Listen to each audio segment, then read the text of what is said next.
Bismillahirrahmanirrahim. Assalamu alaikum students.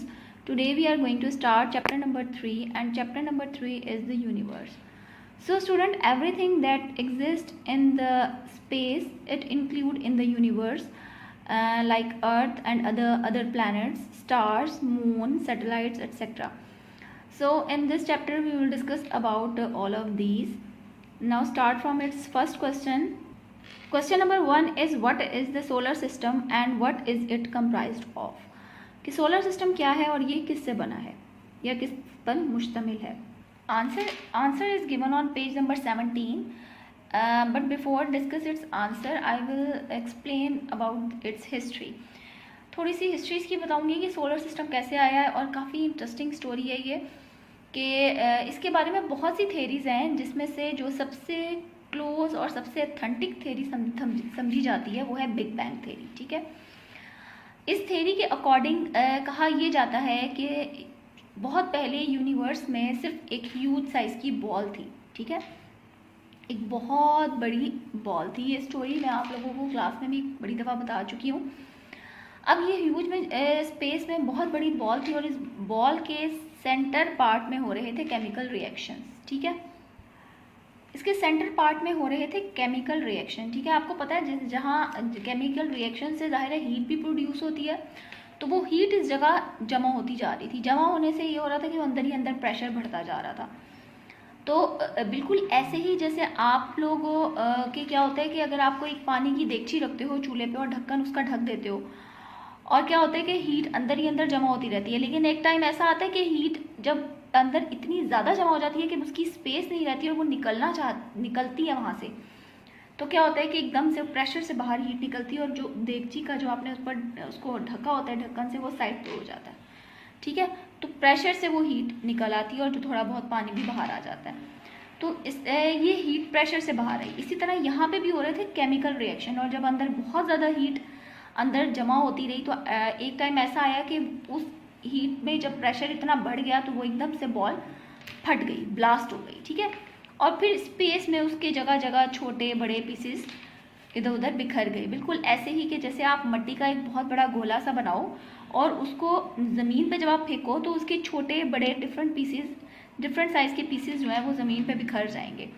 तो इसी तरह स्पेस में भी हुआ था कि यूनिवर्स में ये बहुत ह्यूज साइज़ की जो बॉल थी जिसके अंदर हो रहे थे केमिकल रिएक्शन, उस केमिकल रिएक्शन से ये बॉल जो थी वो एकदम ब्लास्ट हुआ और ये बॉल जो थी मुख्तलिफ पीसेस में डिवाइड हो गई. ठीक है, और इसके छोटे बड़े डिफरेंट साइज़ के पीसेस जो हैं वो इसके पूरी स्पेस में बिखर गए. ठीक है, अब जो सेंटर वाला पार्ट था जहाँ पे हो रहे थे केमिकल रिएक्शन वो पार्ट था सन. ठीक है, वो पार्ट था सन और बाकी जो उसके पीसेस इधर उधर बिखर गए थे उनका क्या हुआ था कि वो उसके इर्द गिर्द ही जिसका वो पार्ट थे उसके इर्द गिर्द चक्कर लगाना शुरू हो गए. ठीक है, कुछ इस तरीके से कि सेंटर वाला पार्ट जो गर्म था वो जहाँ पे केमिकल रिएक्शन हो रहे थे वो सन और बाकी जो उसके पीसीस थे वो डिफरेंट डायरेक्शन में रोटेट करना शुरू हो गए सन के इर्द गिर्द. ठीक है, अब ये जो लाइंस मैंने बनाई हैं ये मुख्तलिफ डायरेक्शन शो कर रहे हैं, लाइक कुछ इस डायरेक्शन में, कुछ इस डायरेक्शन में, कुछ इस डायरेक्शन में, वो इसी के गिर्द घूमना शुरू हो गए. ठीक है, तो ये चीज़ जो है ये कहलाता है सोलर सिस्टम.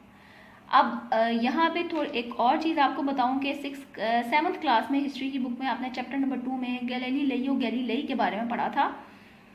तो सोलर सिस्टम को सबसे पहले जिसने प्रेजेंट किया था वो था गैलीलियो जिसका जिक्र आप 7th क्लास में हिस्ट्री की चैप्टर नंबर 2 में पढ़ चुके हो. तो अब हम आते हैं अपने आंसर की तरफ जो कि है पेज नंबर 17 में सोलर सिस्टम. यहाँ से आपका आंसर स्टार्ट होगा. इससे पहले जो मैंने आपको पार्ट बताया वो इसकी स्टोरी है, इसकी हिस्ट्री है. होपफुली आपको वो समझ भी आई होगी और इंटरेस्टिंग भी लगी होगी. अच्छा, नेक्स्ट है हमारा एक आंसर जो कि आज इसका पहला क्वेश्चन है हमारा, उसका आंसर है सोलर सिस्टम. ये इसकी हेडिंग है, यहाँ से स्टार्ट करेंगे. The solar system is the name given to the sun and the 8 planets including our earth that move around it. Solar system basically क्या है कि सन और 8 प्लैनेट्स जो उसके इर्द गिर्द घूम रहे हैं इंक्लूडिंग आवर अर्थ, हमारी अर्थ के साथ यानी अर्थ को मिला के बाकी भी 8 प्लैनेट्स, तमाम 8 प्लैनेट्स जो हैं जो उसके इर्द गिर्द घूम रहे हैं उसको क्या कहते हैं, सोलर सिस्टम. अच्छा, प्रीवियसली ये मैंने कट करवा दिया है बट आपने इंफॉर्मेशन के लिए और याद रखना है. Previously a 9th heavenly body Pluto was also counted among planets, but it has now proven to be just a big rock and not a planet. अच्छा, इससे पहले हम लोगों ने पढ़ा था कि जी 9 प्लैनेट्स होते हैं, 8 प्लैनेट्स की बजाय हमने 9 प्लैनेट्स पढ़े हैं। लेकिन क्या है कि जैसे जैसे रिसर्च होती जाती है वैसे वैसे नई चीज़ें पता चलती जाती हैं, और बहुत सी चीज़ें जो पहले जिनको समझा जाता है कि ये फर्ज किया जाता है कि ये है, उसके बारे में भी रिसर्च होती रहती है। तो जिस जिस तरह से साइंस और टेक्नोलॉजी इम्प्रूव होती है वैसे वैसे रिजल्ट सामने आते रहते हैं। तो इसी तरह रिजल्ट का सिलसिला ये चलता रहा। जब प्लूटो को उन्होंने कहा था कि जी 9 प्लैनेट है, क्योंकि ये बहुत दूर था, ठीक है, उन्होंने कहा ये एक बहुत छोटा सा ड्राफ्ट प्लैनेट है। ड्राफ्ट मतलब बोना प्लैनेट है।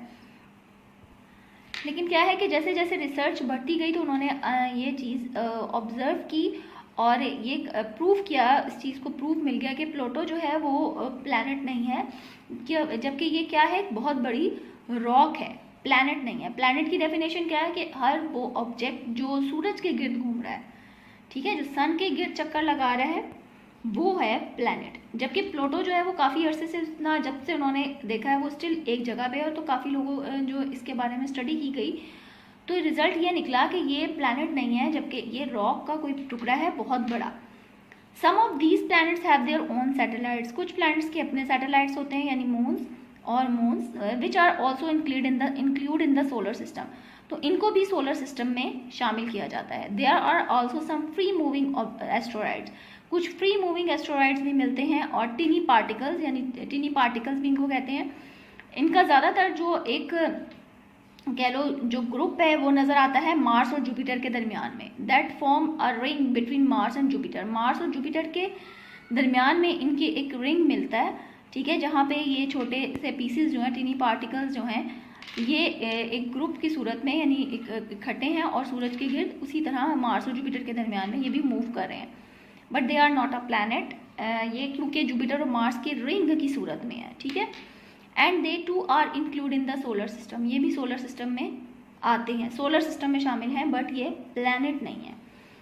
Apart from these heavenly bodies objects exist in the space. इसके अलावा कुछ और दूसरी हैवी बॉडीज हैं जो कि स्पेस में मौजूद हैं। There are also gases and comets. Shooting stars भी इनको बोलते हैं।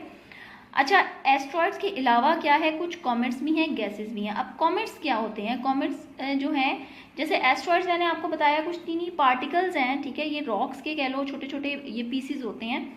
या आप एस्ट्रॉइड्स को वो भी कह सकते हैं कि जैसे स्पेस में कुछ जो सैटेलाइट्स भेजते हैं, समटाइम्स ऐसा होता है कि वो सैटेलाइट्स आपको पता है वो वापस नहीं आते। तो जब वो अपनी जितना टाइम वो अपनी वर्किंग करते हैं वो करते रहते हैं, जब उनकी वर्किंग ख़त्म हो जाती है तो वो स्पेस में ही रह के स्पेस का में पार्ट बन जाते हैं उसी का। तो उन्हीं में से कुछ एस्ट्रॉइड्स की शेप इख्तियार कर लेते हैं, यानी जैसे उस पर मट्टी शट्टी पड़ी है, रॉक्स की शक्ल इख्तियार करेगी कुछ भी चीज चेंजेस की वजह से। तो बेसिकली एस्ट्रॉइड्स आप कह सकते हो कि पत्थर हैं, छोटे बड़े मुख्तलिफ साइज़ के, और इनमें कुछ ऐसे पुराने सैटेलाइट्स भी हो सकते हैं जो बहुत टाइम पहले स्पेस में गए हैं, बट अब उनकी वर्किंग कोई ऐसे नहीं रही, तो टूट फूट का शिकार हो गए हैं और वो इन्हीं के बीच में मिल जाते हैं। तो अब कॉमेट्स क्या होते हैं? कॉमेट्स होते हैं इसी स्पेस में, जैसे मैंने आपको ये बताया एस्ट्रॉइड, ऐसी बर्फ़ के भी कुछ बड़े बड़े पीसीज होते हैं, ठीक है। अब क्या होता है कि ये बर्फ़ के जब पीसीज बड़े बड़े जब सूरज के करीब जाते हैं ना, जब इनको हीट मिलती है तो ये मेल्ट होना शुरू हो जाते हैं, ठीक है। इनको शूटिंग स्टार्स बोलते हैं। जब ये इसके करीब आते हैं तो इनसे गैसेस रिलीज होती हैं, या आपने गैसेस का वर्ड पढ़ा है, ठीक है। तो इस तरीके से क्या है कि यूं और ये कुछ इस तरह से इसकी शेप होती है, और जब ये सूरज के करीब जाते हैं तो इनसे ही गैसेस रिलीज होना शुरू हो जाती हैं, ठीक है। इनको बोलते हैं comets. Scientists usually believe that the solar system came into being around 4.7 billion years ago.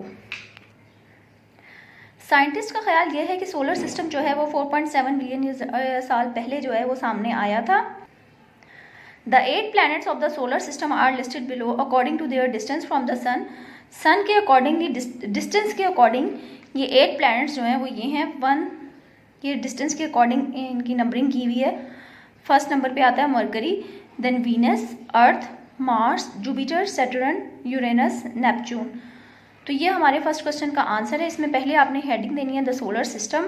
The solar system is the name given to the sun, यहाँ से लेकर ये 4.7 बिलियन ईयर अगो तक है, और ये ब्रैकेट वाला पार्ट आपने कट कर देना है, लेकिन आपने फॉर द इंफॉर्मेशन इसको याद रखना है। उसके बाद यहाँ से द 8 प्लैनेट्स पे आप हेडिंग देंगे planets of the solar system, या जस्ट आप प्लैनेट्स की हेडिंग दे दें वो भी ठीक है।